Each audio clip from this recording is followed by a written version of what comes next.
여러분 안녕하십니까. 오늘은 12주 제2강 676페이지 감가수정 방법 해서 이제 그 감정평가에 관한 규칙에 대해서 규칙에는 감가수정 방법을 어떻게 이야기하고 있느냐 한번 확인해 보면 동그라미 1번 감정평가에 관한 규칙 제15조 건물의 감정평가를 한번 보면요. 제1항에 감정평가업자는 건물을 감정평가할 때에 원가법을 적용하여야 한다 라고만 나왔고 감가수정 방법에 대해서는 얘기가 없어요.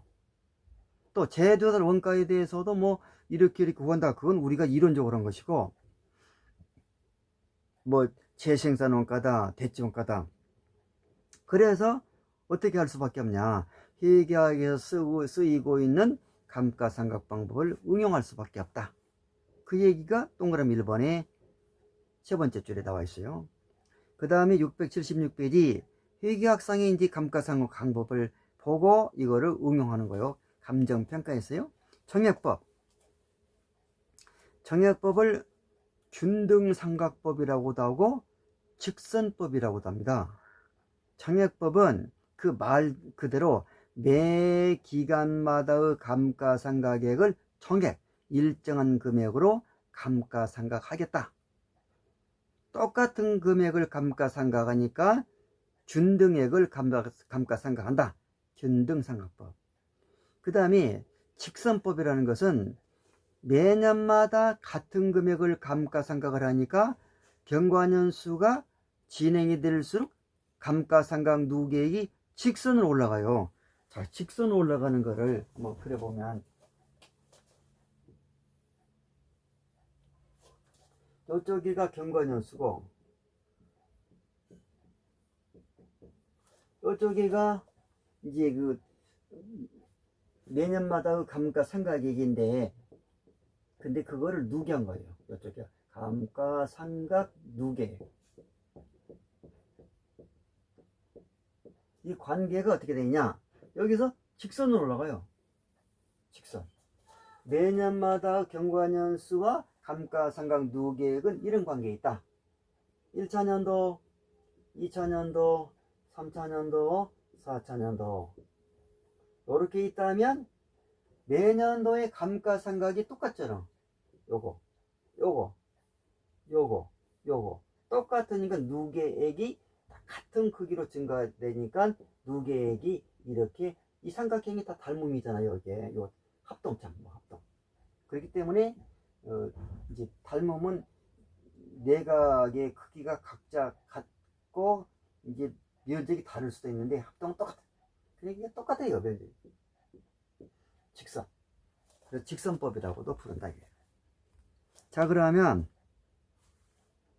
그 계산 방법이 산식이 니은번에 나와 있는데 가번에 보면 매년의 감가상각 금액은 재조달 원가 감가상각할 때는 회계학은 그 회계학의 방법은 취득원가예요. 근데 감정평가할 때는 취득원가 아니고 상각의 기초가 그래서 재조달 원가라고 있잖아요.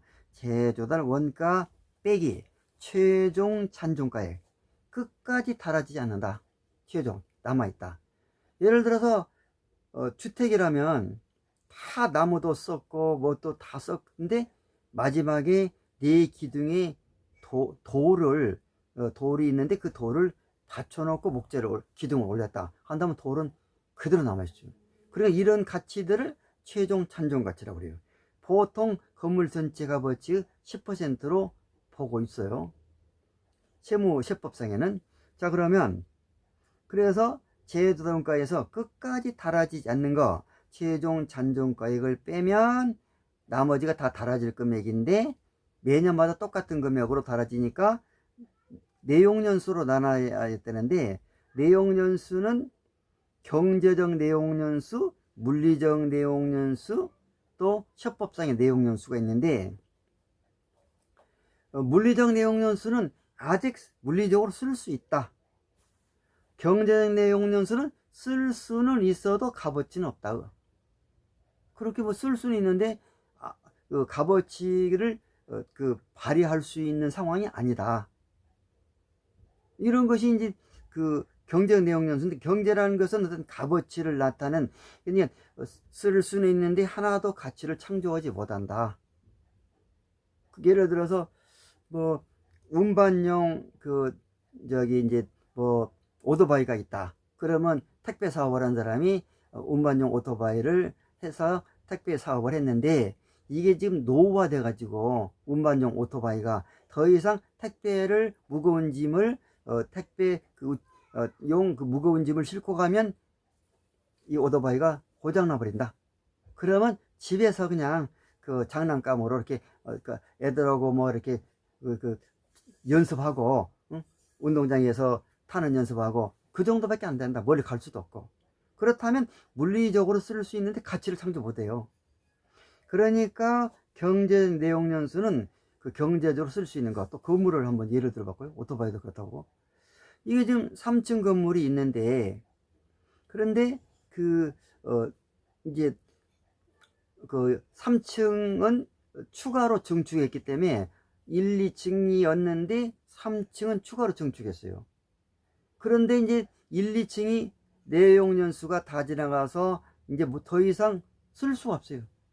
그럼 3층이 아주 썽썽해도 의미가 없어요. 3층 하나만 가지고 있는 게 아니고 1, 2층이 무너지면 같이 무너지기 때문에, 그래서 물리적으로는 지금 3층이 아직 남아 있지만 경제적으로는 값어치가 없다. 이 건물 3층짜리가 왜 1, 2층이 곧 무너지게 생겼으니까. 또 그렇게 예를 들 수도 있고, 하여간 값어치를 창조할 수 있는 이게 내용연수가 경제 내용연수. 값어치를 창조 못해도 그냥 사용할 수 있으면 얘를 물리적 내용연수.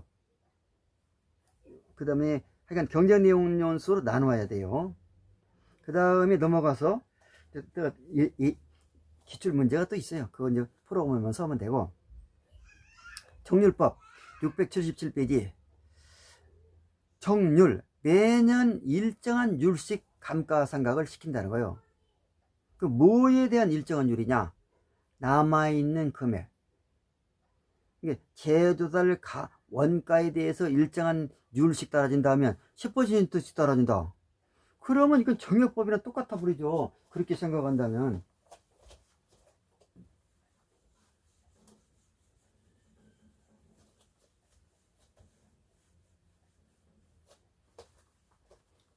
똑같아 버리죠.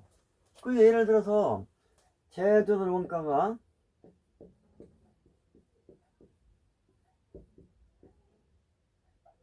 10억인데, 그런데 내용연수, 경제적 내용연수,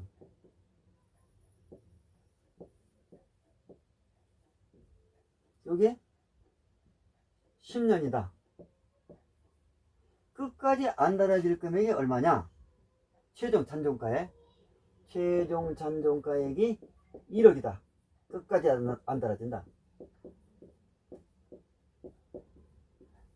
주춧돈. 그러면 달아질 금액이 얼마요? 10억 빼기 1억. 나누기 얼마요? 나누기 10년. 이렇게 되잖아. 근데 매년 10%씩 달아진다. 그러면 10억에 대하여 10% 곱해버리면 1억이 되잖아. 1억. 얘는 이제 조금 0.9억이 되는데, 아까 요 정액법으로 하면, 그러면 이렇게 되면은 또 다음 연도도 제조원가 10억에 대해 10%, 다음 연도도 또 1억, 그 다음 연도도 또 1억, 1차 년도 또 1억, 2차 년도 두 번째 연도도 또 1억. 그럼 다 똑같지. 이건 정액법이지. 그거 정률법이요? 그게 아니야. 율이라는 거는, 율은 정률인데 곱하는 금액이 1차 년도는 제조달 원가였었는데 2차 년도는 남아있는 잔존 금액이요. 남아있는 잔존 금액. 그래서 10억 중에 1억 달아졌잖아요. 그래서 10억에서 1억을 빼고 9억이 이 남은 거에 대하여 10% 달아진다. 그러니까 얼마 달아져요? 0.9억이 달아진다. 1억보다 작은. 아니, 달아진다는 것은 남아 있는 것이 달아지지 없는 것이 달아져요? 아니, 10억 중에서 9억 남았으니까 9억이 달아지지. 10억이 달아진다. 1억은 지금 없는데 어떻게 달아져요? 없는 것에서 없는 것인데 또 달아져요? 거기서? 안 되죠. 그래서 정률법은 남아있는 거에 대해서 달아진다. 그래서 이렇게 계속 10% 곱해 나가면 여기가 이제 10억에서 1억 빼고 여기에서 다시 10억에서 1억 뺀 것에서 다시 또 0.9억 빼고 그 다음에 또 계속 빼나가고 해도 끝까지 얼마나 남아있어. 여긴 될 수는 없어. 그러니까 정률법은 그 잔존가치가 0이 아닌 거에만 적용하지 계속 곱해봐요 0이 안 나와요. 0인 거에는 적용을 못해요. 자, 그건 이제 나중에 정률법하고 정액법 비교할 때 나올 것이고, 그래서 정률법은 뭐라고 말할 수 있냐? 답은 677페이지. 매기말 달아지지 않는 미삼각 잔액에 대하여 곱한다. 아, 그게 나번에 나와 있네. 정률법은 매년 말 미삼각 달아지지 않는 금액에 대해서 달아진 율인 정률, 일정한 율을 곱하여 나간다. 그러다 보니까 답은 매기말 미삼각잔액이 매기말 남아있는 금액이 계속 달아지기 때문에 적어지잖아. 적어지니까 일정한 율을 곱해도 남아있는 금액이 작아지니까 감가상각 금액도 계속 작아지는 거예요. 그래서 그 감가수정 금액이 계속 작아지니까 계산해 봤잖아요.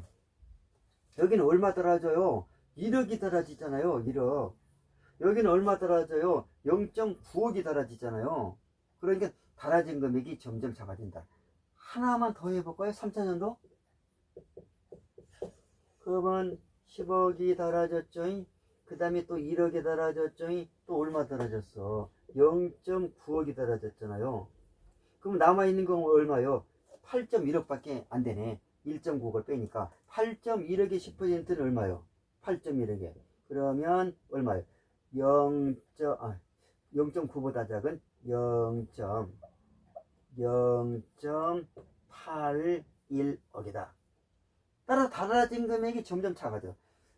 달아진 금액이 작아지기는 작아지는데 여기서는 1억에가 0.9억으로 작아졌으니까 0.1억만큼 작아졌고, 여기에서는 0.9에서 0.81억을 빼니까 얼마나 작아졌냐면 0.09억이 달아졌어.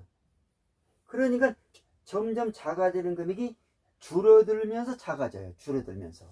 이걸 체감적 감소라고 그래요.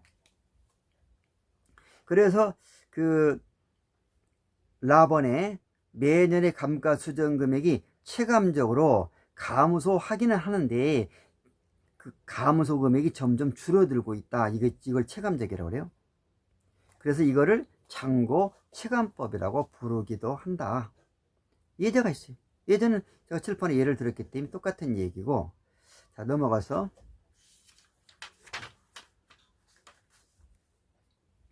그 위에 그 식이 있고 그런 건 다 필요 없습니다. 678페이지 그 이제 상환기금법이 있는데, 일단 정률법하고 정액법을 해왔으니까 그 두 가지의 방법에 대한 기출문제를 풀어보겠습니다.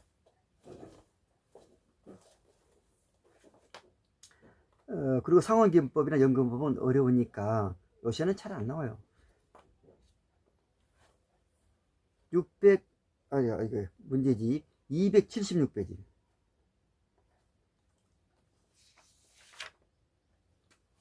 문제집에 276페이지에 그 89번이네. 이건 이제 말로 되어 있네요. 말로 되어 있는 것도 한번 봅시다. 회계 목적의 감가상각은 취득원가를 기초로 한다. 맞네요. 감정평가는 뭐요? 재조달 원가를 기준으로 한다. 맞는 거네요. 박스 문제네요. 몇 개나 맞나?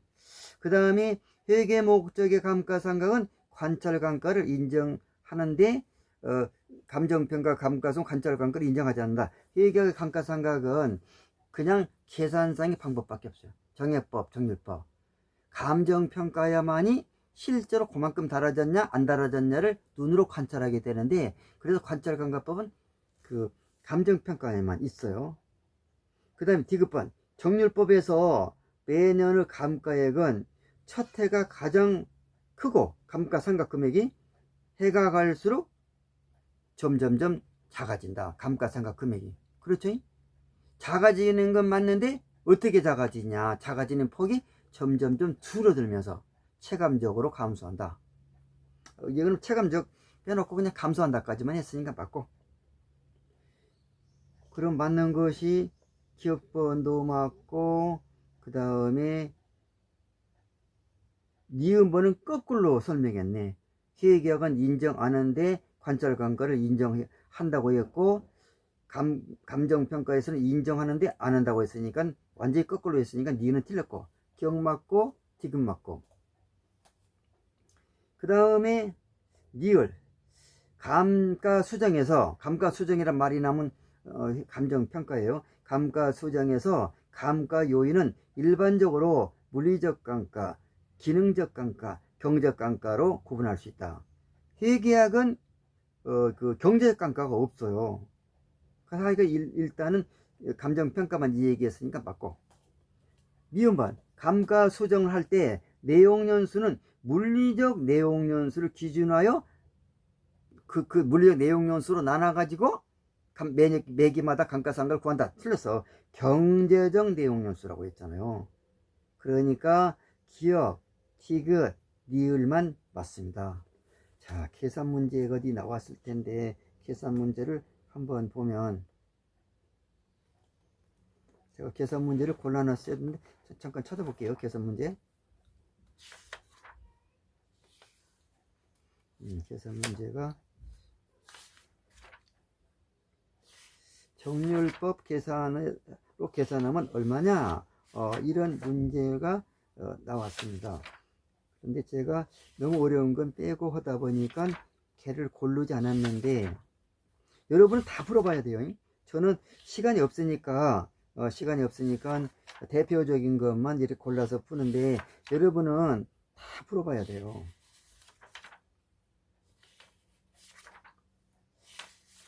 거기에 정률법이 어디가 있냐면은 일단은 246페이지, 얘는 정액법이네. 정액법. 그러니까 정액법은 쉽잖아요. 그냥 나누면 되니까. 33번은. 그 다음에 정률법이 또 나왔는데, 너무나 시간이 많이 걸리면 일단 쉬는 시간에 제가 골라갖고 또 풀 수도 있어요. 근데 조금만 더 찾아보고.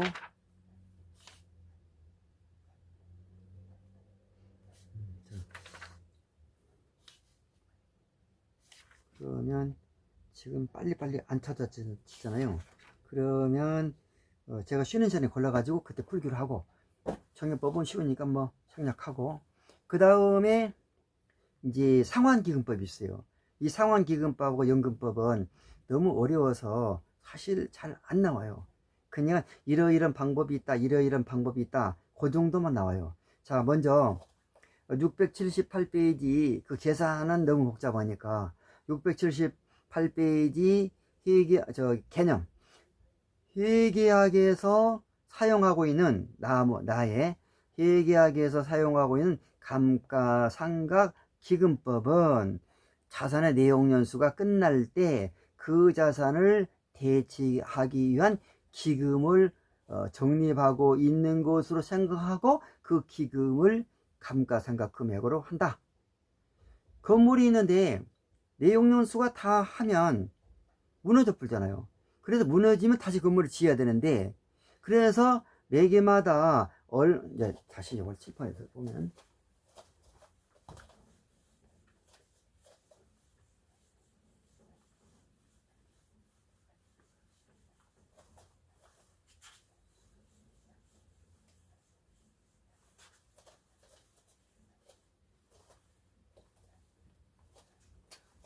시간이 이렇게 지나가고 있고, 요게 20억짜리예요. 제조달 원가. 이걸 제조달 원가. 이걸 코스트라고 해서 보통 약자로 오면 더 편한데, 제조달 원가. 20억. 그리고 여기 제로년부터 1, 2 해서 한 20년 되면 건물을 더 이상 못 쓴다. 그랬을 때 이 20억이 여기서 소멸됐잖아요. 건물이 다 사라져서. 그러면 다시 건물을 또 지어야 돼. 그래서 건물을 지으려면 또 뭐 20억이 필요하다고요. 그러면 20억이 필요하니까 평상시에 기금을 쭉 적립해 나가야 된다는 거예요. 적금을 20억을 타려면 기금을 적립해 나가면 그 기금에 대해서 이자까지 불어나가지고 합계하면 20억이 되면 되는 거예요. 따라서 이 모양이 화폐의 시간가치 계수 입장에서 본다면 딱 감채기금 계수의 모양이야. 즉 20억을 대체해 20억을 만들어서 건물을 다시 짓기 위해서는 평상시 기금을 얼마씩 이게 적립을 해야 되냐. 그러니까 이 감채 요만큼 만들어야 된다. 그러면 기금을 얼마씩 적립하면 이렇게 되냐. 적금 20억 타려면 평상시 적금을 얼마를 부어야 되냐. 그러니까 이 감채와 기금과 관계를 맺게 해주는 계수가 뭐예요? 감채 기금 계수다 이거요. 얘를 곱하면 매기마다 상각금액이 나온다. 그래서 상환기금법은 정액법하고 정률법하고 비교하면, 정액법은 매년 감가상각비를 계산해서 걔도 모아가죠. 모아가지만은 그 정액법은 그 모아진 감가상각비가 이자를 불린다는 생각을 안 하는 방법이에요. 정률법도 매년 감가상각금액을 모아가기는 하지만 그 모아진 감가상각비가 이자를 불린다는 생각을 안 하는 거야. 상환기금법은 감가상각비 요만큼씩 하는데 얘가 이자를 불려서 이렇게 20억을 만들어야 되고, 그 20억을 만드는 과정이 바로 감가상각비를 계산하는 과정이라고 보다 보니까 20억을 만들려면 이 기금을 부은 합계가 20억이 될 필요가 없어요. 17억만 돼도 나머지 3억은 이자가 불어나서 20억을 채우게 돼요.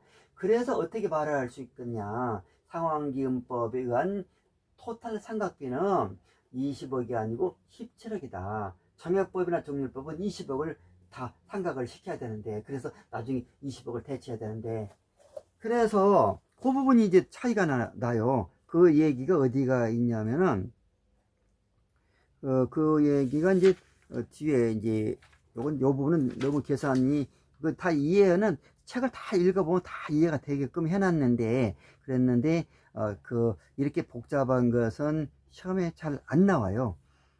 그래? 이거 말고도 얼마든지 중요한 거 있는데 계산 복잡한 거. 그래가지고 자 여기서 보면 저기 이제 그 682페이지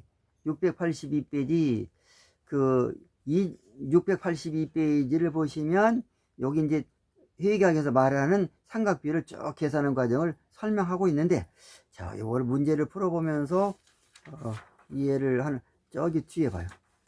685페이지를 보시면 지금 정액법은 매년 삼각비가 일정하잖아요. 저기 685페이지 그림 두 개가 있는데 왼쪽 그림 매년 삼각비가 일정하잖아요. 수평. 내용연수가 경제적 내용연수가 진행이 된다 하더라도, 내용연수 진행된다 하더라도. 그리고 정률법은 초기에는 남아있는 금액이 크니까 많이 계산하고, 시간이 지날수록 남아있는 금액이 작아지니까 삼각비도 작아져요. 근데 삼각비의 작아지는 폭이 가면 갈수록 적어진다고 했어요. 그러니까 커브가, 다시 이걸 그려보면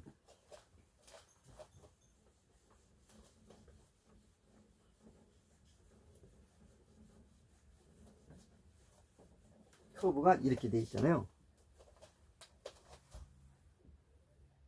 이게 왜 잘 안 나와?